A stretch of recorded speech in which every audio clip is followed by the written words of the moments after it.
Intercon Institute. On the topic, this House believes that global warming subjects should be compulsory in formal education. Of course, we believe that, and we agree with that. What is global warming? Global warming is the biggest burning problems that happen to our world now. We need to fight for that. And furthermore, the thing about global warming is that it gives us a lot of bad changes. As we can see, bad weather, the changes in season. We cannot predict it now. Like before, we have 3 seasons, we have winter, we have dry season, we have rainy season. But now, the rainy season is not really rainy. The dry season is not really dry. So what is this? This is all the effect of burning global warming. So, what is the formal education? Formal education is the way to spread knowledge. Why do we need to spread knowledge? Why do you go to school? May I ask? You go to school to get knowledge, to get education, so that you can share those knowledge to the other generation. For teachers, they go to school, they get the knowledge, and they go back to school to share the knowledge that they learned. And that is the biggest way, the best way that we can do to share our problems. And for the biggest problems that we are facing, we need the best way to solve it. What is that best way? That is global warming. That is why, my friend, I am saying that global warming subjects should be compulsory in the formal education. Don't you think so?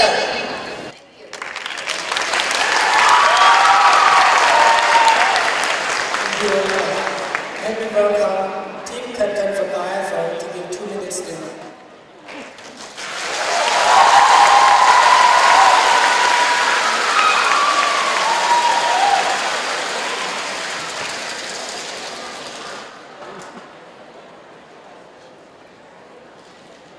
First of all, I'd like to express my great gratitude to all the judges here and the ladies and gentlemen here, and from the opposition side as well. But one thing, you failed to explain the word compulsory. The word compulsory, ladies and gentlemen, it means every formal education. It must include the global warming subjects into that education, regardless of primary, regardless of secondary, or regardless of even higher education. Compulsory, ladies and gentlemen. Realize that the present global warming, there's hot, scorching heat outside. The sea level rises. I acknowledge that, but should it be compulsory formal education? Think about the educational problems in Cambodia right now. Just think about this, based on our context. There's not only problems of educational problems in the cities, but also in the countryside. Do you think you can manage to put the education on the global warming subject into those rural areas? And if you implement these new policies, who's going to implement it? How you can implement it? Where is the budget? Budget where? You're going to get those funds, such as weather estimates questions. In the rural areas where there are lack of teachers, where there are lack of schools, where there are even shortages of incentives, there's lack of teaching materials, and the students there are even not having enough schools to actually study. And if you implement this new policy, it means that you put this new subject into their curriculums. Do you think you can actually solve this problem? You have to solve the problems. You have to solve what is happening right now first. So I'm here on behalf of the team that I lead, friends that I love, and everyone. We should not put it compulsory on the global warming into the formal education. Thank you.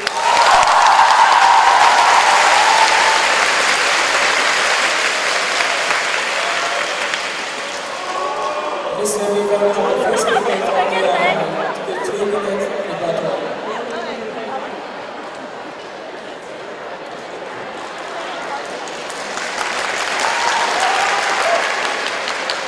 As one from the opponent team has mentioned that, may some place there are not enough teachers or school. But that's why we have UNMDG to help. That's why. And you know, education is really important because now we are facing the problem. Global warming is a burning problem that we face. As you can see outside, it's so hot, right? Is that really hot? And we are facing further more problems. Not just hot, tsunami, irregular season, weather that we are facing, the flood that we can see in Cambodia, facing flood. You know, all the people have suffered from that problem. The victim, if you are one of them, what you feel, you know, the disaster happened in Japan. I lost several of my friends who came to know on Facebook. What you feel if you are them? We are facing the problem. That's why we have to fight for the problem. That's why education is really important. Furthermore, there's a lot more problem than why do you go to school? Yes, you go to school to get education, and it is compulsory to any level of education, even the primary school, because we start to learn the education. We have to start from the beginning. We go to school to get the best education, and when we learn, we will spread our knowledge to others. That's what we call universal education, when we come to know, when we come to learn all. So, why we need to just don't care, or mean that we don't care, but it is compulsory to include global warming to our education system. It is compulsory. Why? It is compulsory because we're facing the problem right now. Should we omit it? Should we don't care about it? Should we? So, as we're facing those kind of problems, that's why it's not a time for us to go to school to get education, to learn. We know, we learn grammar, we learn all the subjects from our teacher. Don't we? Our parents told us, or our teacher, I love global warming, I love the problem that happened to the world because of the teacher. And I love this because when I go to school. So education. Yes, thank you.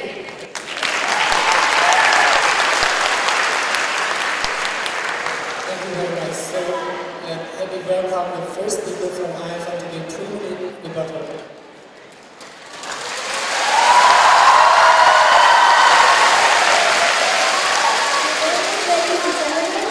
Good morning, judges, and good morning to the government side. Well, I really appreciate the point that the government side has mentioned. Education is really important. But the point is that, how can it be important if there is no teacher? If there's not enough teacher? If there's not enough school? If there's not enough human resources? So is education still, so I know it is compulsory, but the fact is that we still lack of human resources, we still lack of material. And another point is that, well, it's okay, we do not have enough funds in order to put this education into the compulsory and ask for MDG. But in terms of asking for the help from MDG, isn't it another way to say that we are borrowing money from them? Isn't it another way to say that we are putting one dab on our shoulders? Ladies and gentlemen, not only on our shoulders, but our next generation.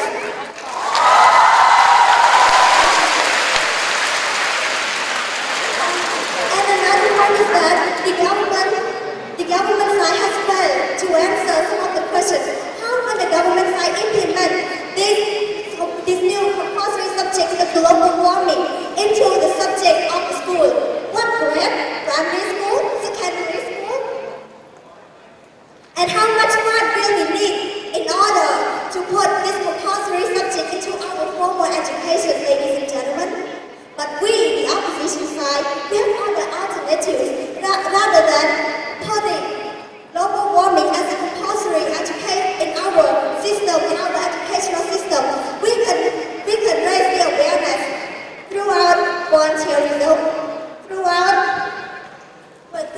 volunteerism, throughout the environmental awareness campaigns and any other workshops, we can see that now there is a lot of awareness raising from volunteerism and workshops. We can see the cleanup day at IFS. We can see the beach cleaning. We can see the tree planting project, and we can see the Let's Do It Cambodia. Ladies and gentlemen, these small actions can raise awareness. Everyone, every of us in the society, for the educated, uneducated, for the old and the young, we all can see it. We all can know it. It doesn't have to be in a compulsory education, ladies and gentlemen.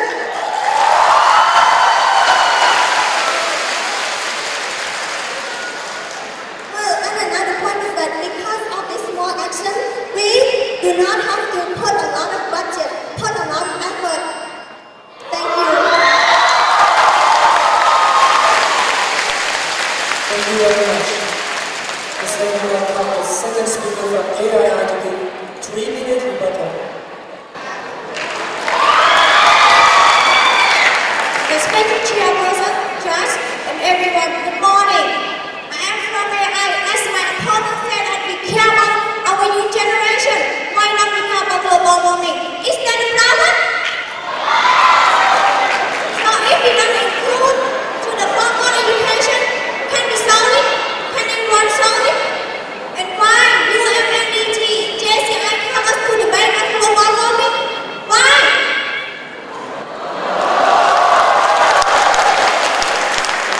Because we must solve many problems. That's why they don't call our parents, our grandfather.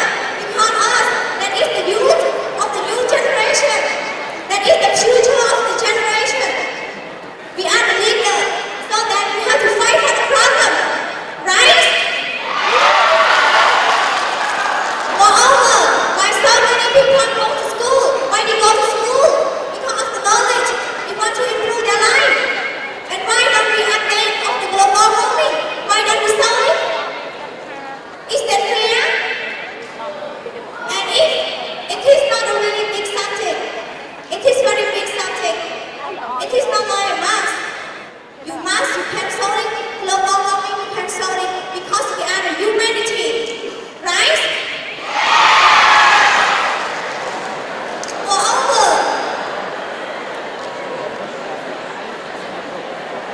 I'm standing here for the new generation that I really want to learn about the global warming subject. Everything starts from grade. Everything we start. That is the basic. Like as math.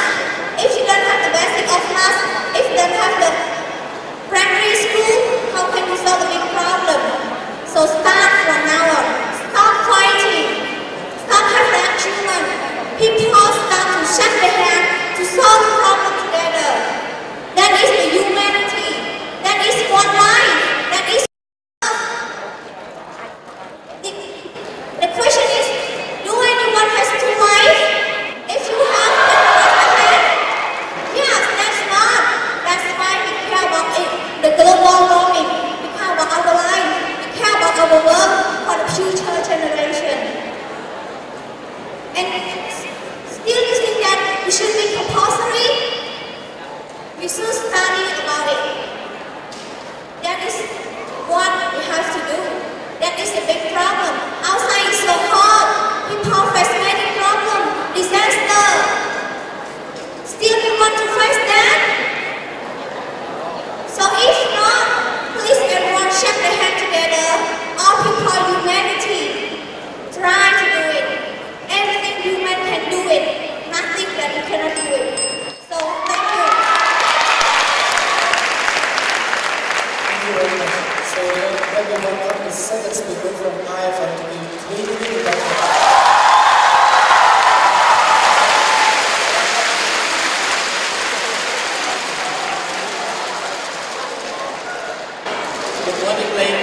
Good morning, ladies and gentlemen. I thank you all for your presence here, all the participants and also all the judges. You do make this debate really meaningful.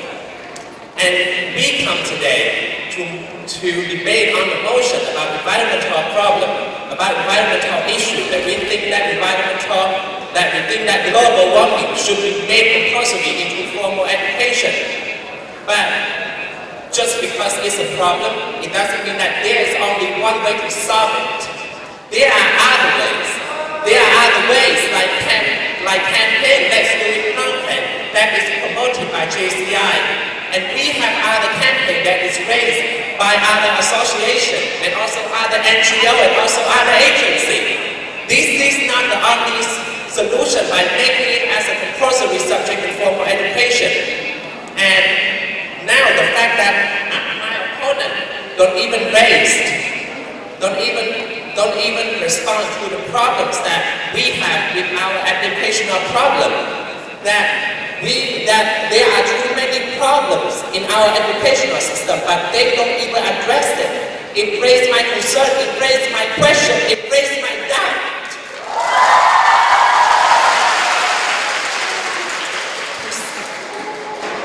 It shows that they have lack of proper planning of the policy, and this policy is what I call a policy without accountability, and this is just a promise, and a promise that will never come true because we don't address the problem of today.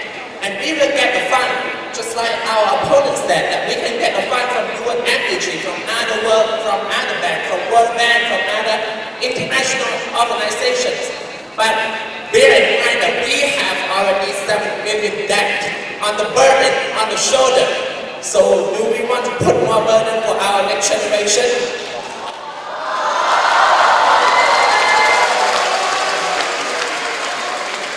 And the solution that is raised by my opponent by making global warming to be a compulsory subject is what I call a change for the worse, because there are two changes. There are two changes in this world: change for the better and change for the worse. And this is what I call change for the worse. Therefore, if you feel the same energy that I do, if you feel the same passion that I do, if you feel the same hopefulness that I do, then we should not grant this policy. We should not make this policy to be accepted in our society.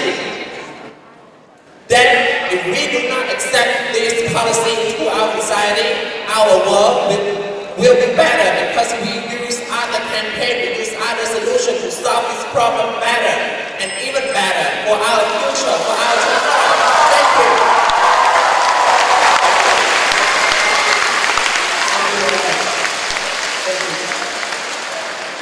So please have you welcome the team captain from AII to give 2-minute conclusion.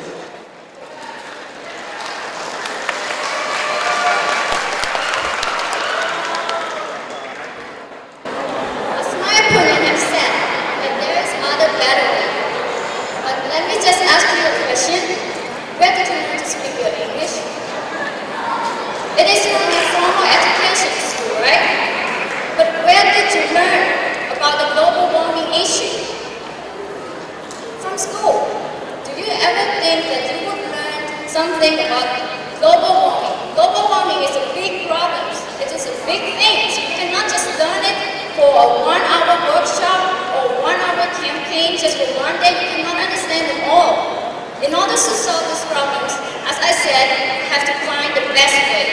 And the best way is we have to put it as a compulsory into formal education. So this is the best way. And what is the problem? We have to find the best way to solve the biggest problems. You can say we have a campaign, we have activities.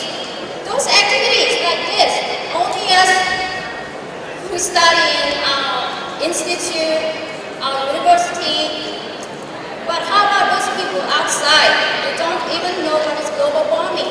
What about those kids? Of course, we need to put it in compulsory.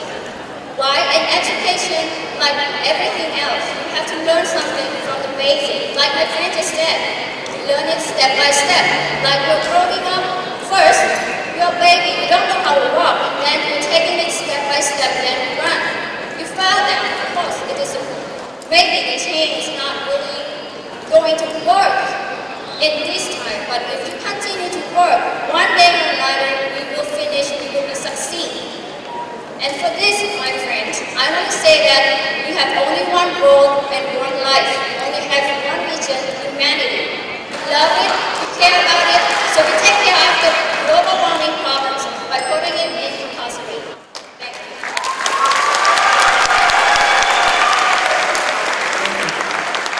So, please help me welcome Team Captain from Ireland to give 2-minute conclusion.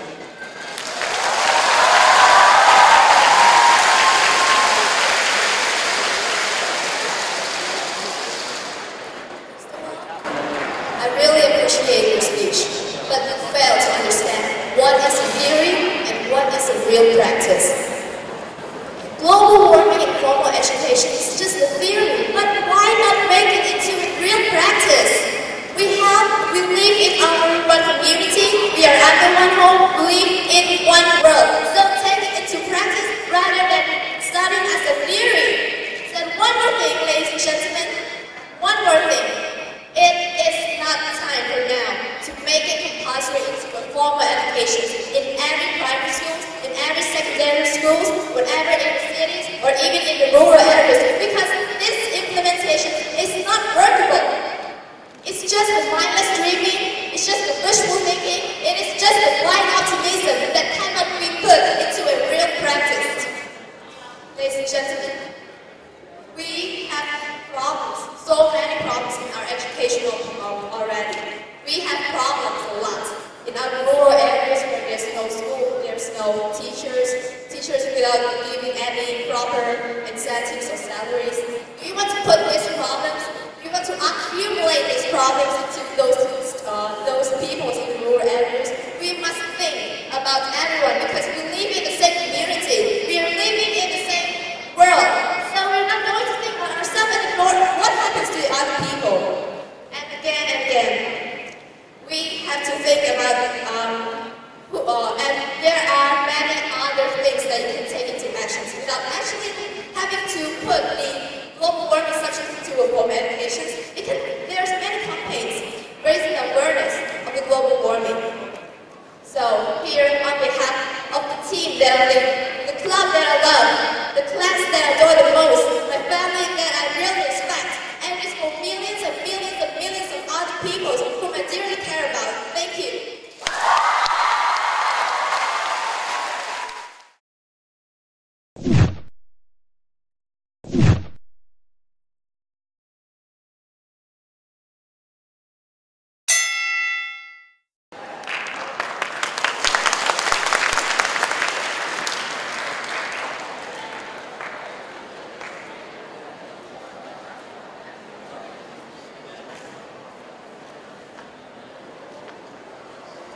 Respected Chairperson, judges, and everyone, good afternoon again.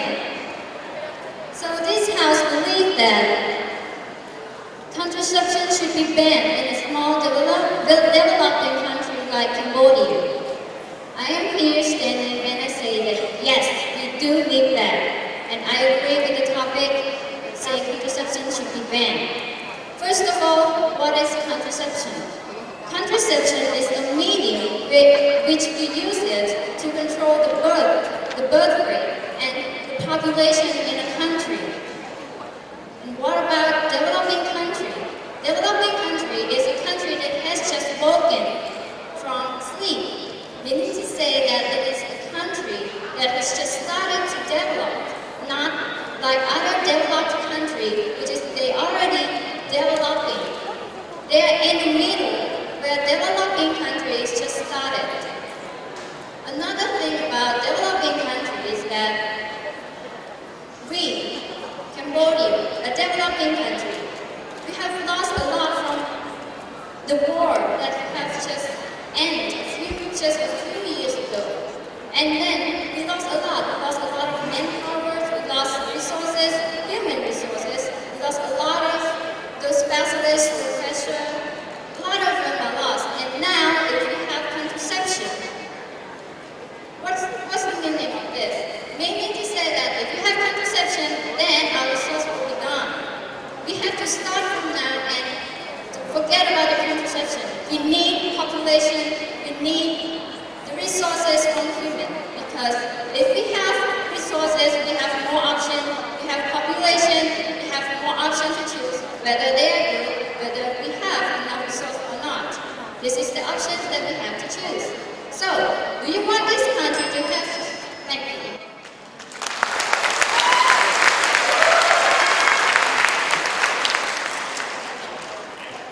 so thank you, Team Captain from AI. And now I would like to invite the Team Captain from JCI. Thank you.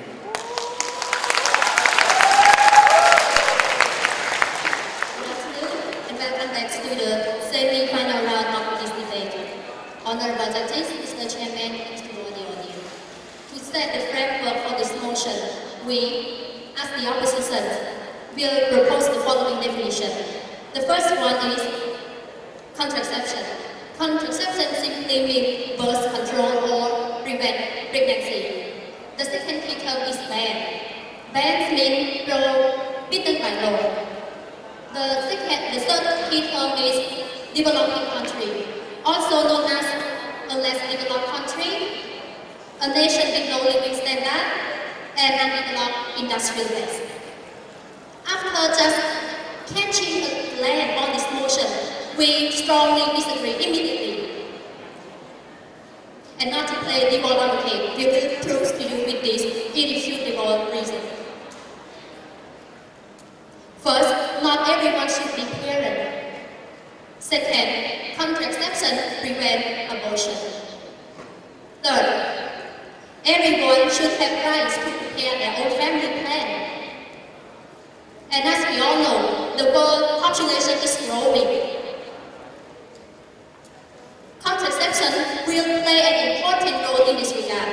And basically, using contraception is to prevent HIV, AIDS, or other sexually transmitted disease. For all these reasons, our team firmly believes that contraception should not be banned. Thank you.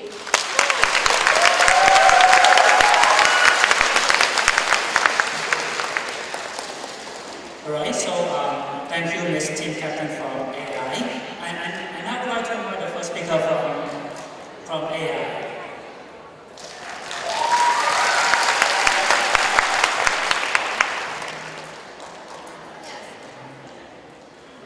You know that Cambodia, my opponent have said that the population nowadays is growing. But please take a look at Cambodia nowadays. We just face the world.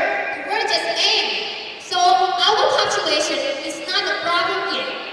What we have to think now, that we are losing a lot of resources, man resource, human resource. And human will do something to develop our country. We need human resource, don't we? Ladies and gentlemen. The world have destroyed part of our country. That's why we have to ban contraception.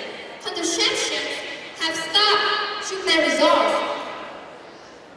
And we know that what does contraception do? Take an example. If we not ban contraception, it's just like you take a cigarette from the smoking mouth. You're not telling them what the disadvantages of cigarette. So, the other thing that we need to do is we just ban contraception and we educate people about sex education. That's what developed country do.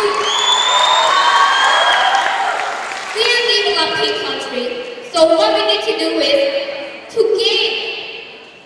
increase our human resource, to increase more educated people.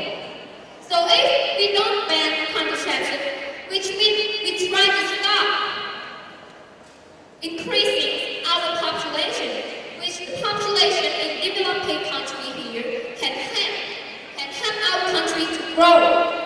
Do you want our country to grow? Yes, we do.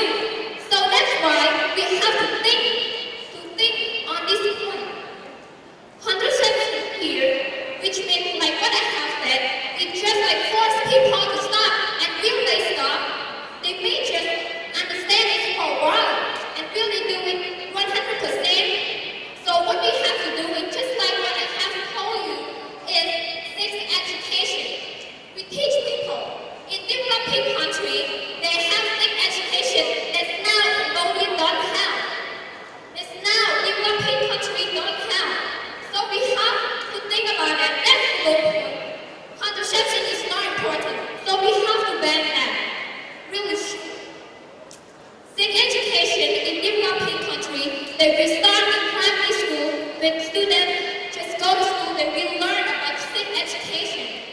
because that's really important.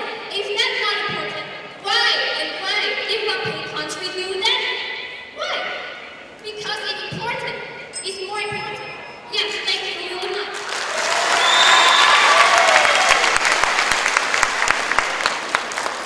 So thank you, the first speaker from AI, and may I have invite the first speaker from JCI?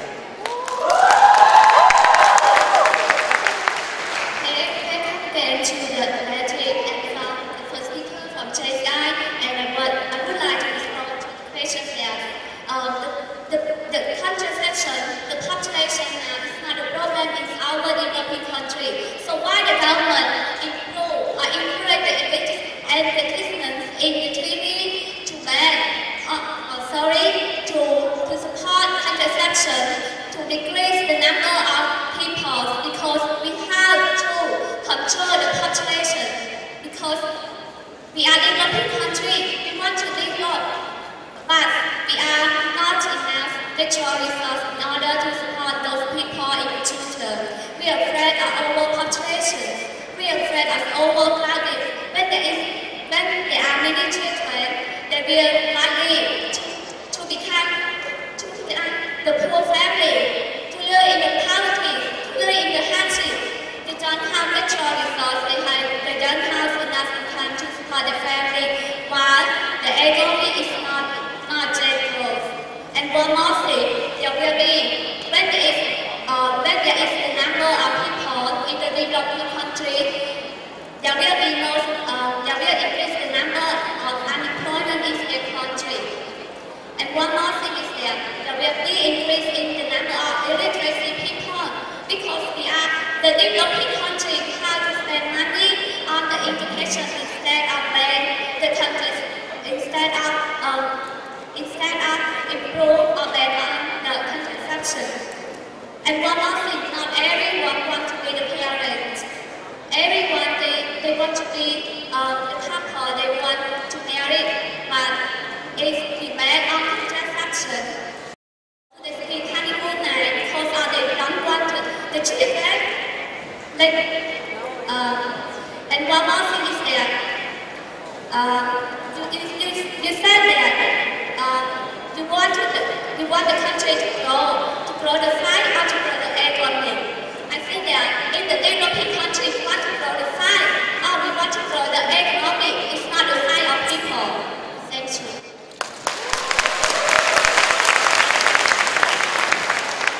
Okay, thank you, the first speaker from JCI. May I now invite the second speaker from AI?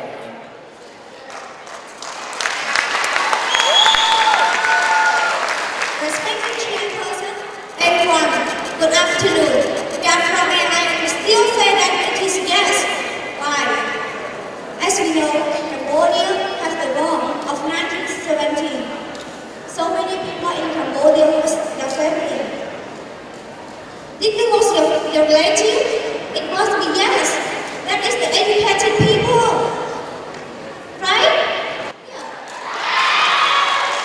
So if we lose a lot of the educated people, why don't we start it growing? My grandfather, he died. He is a doctor. But now we start growing. That's means we need more human resources. All people in Cambodia, they lost their relatives, all the people, the person they love. So that's why we start growing. And you think that contraception is good or bad?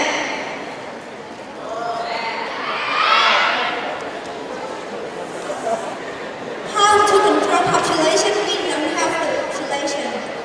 We are the developing country. We need more human resources. We need a lot of things. If we don't have the human resources, how can the economy grow? That's why I answer to the question. How the economy grow if we don't have the human resources to update, to grow the economy? Economy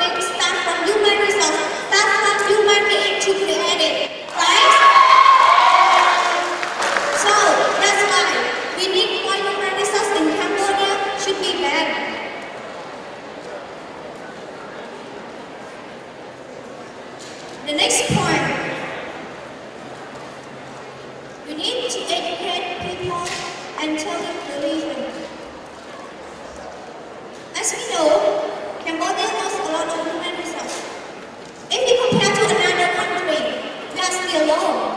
That's why we have the low growing of economy. Still, we want to get slow of economy? Yeah, we want to grow faster, right? So if we want to grow faster, that is not a problem. And if we don't have it, how can it grow? If we don't have the human resources, if we don't have the educated people, how can we grow?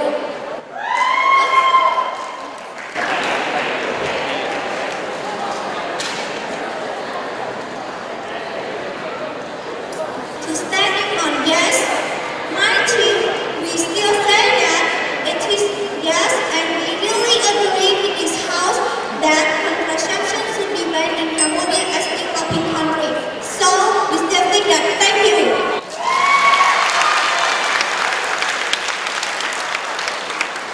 Right. Thank you, the second speaker from AI. Let me invite the second speaker from JCI.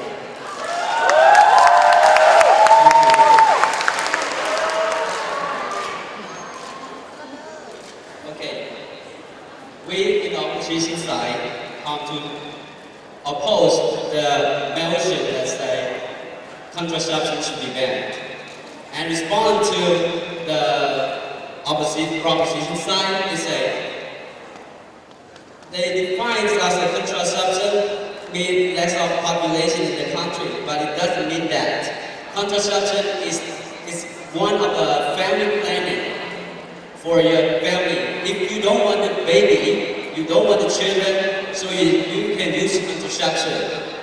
Moreover, if the family that is in poor condition and you don't have the contraception, and then you feel the pregnancy unexpectedly, and then you will face the problem, both the society, the family economics, and your own problem. And we have to support you. The contraception should not be banned. Should not be banned because it can prevent from unwanted pregnancy. That if you have a pregnancy that you unwanted, it may lead to abortion, which is very harmful to affect your health as well. The second thing is that the condom is part of the contraception that's very helpful for gentlemen and their partner because it can protect you guys from AIDS, HIV, and the disease called AIDS, which cannot be cured.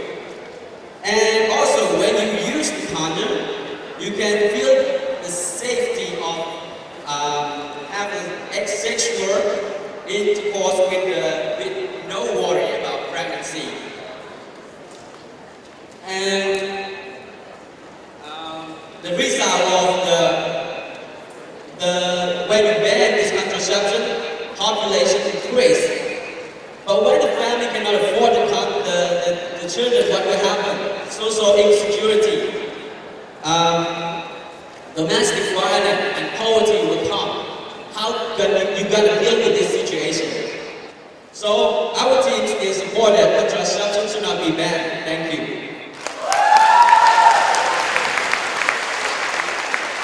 Alright, so thank you, the second speaker from JCI. Let me invite the team captain for the reply speech.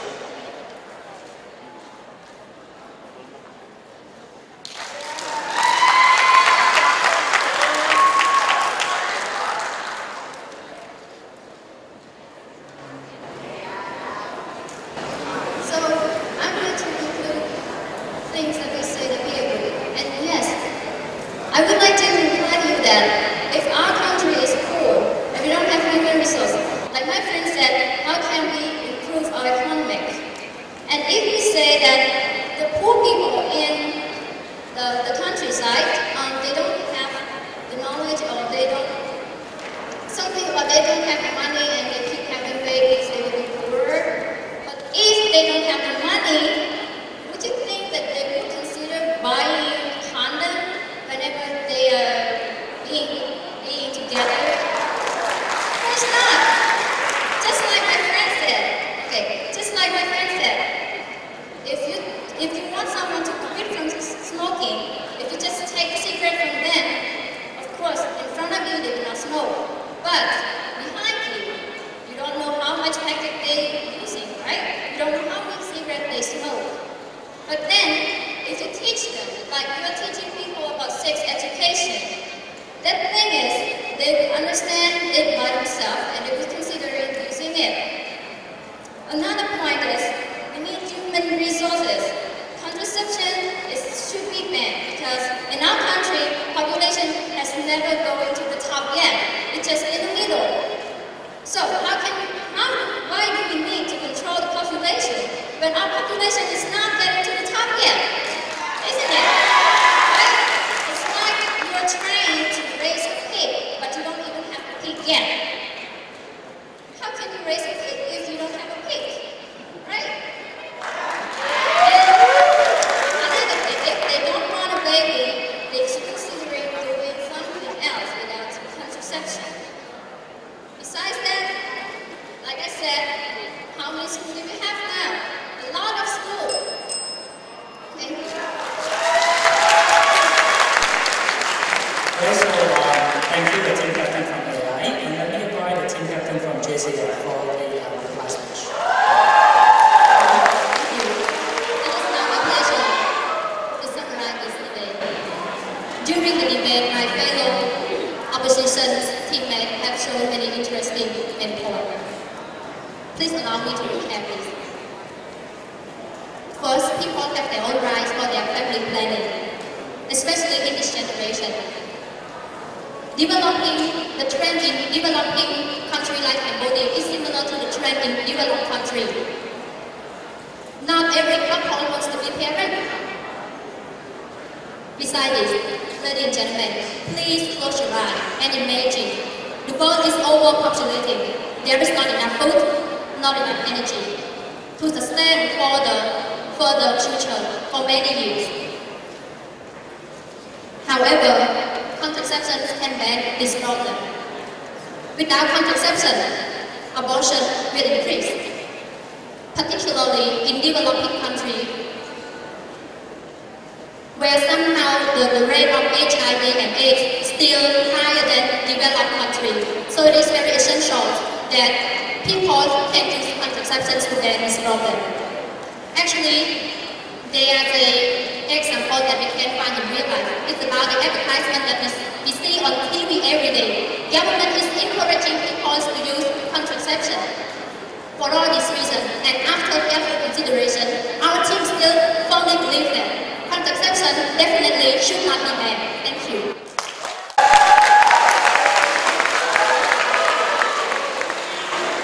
Okay, thank you, the team captain from JCI. So we now come to the end of the first competition. So ladies and gentlemen, join me and give them a big round of applause.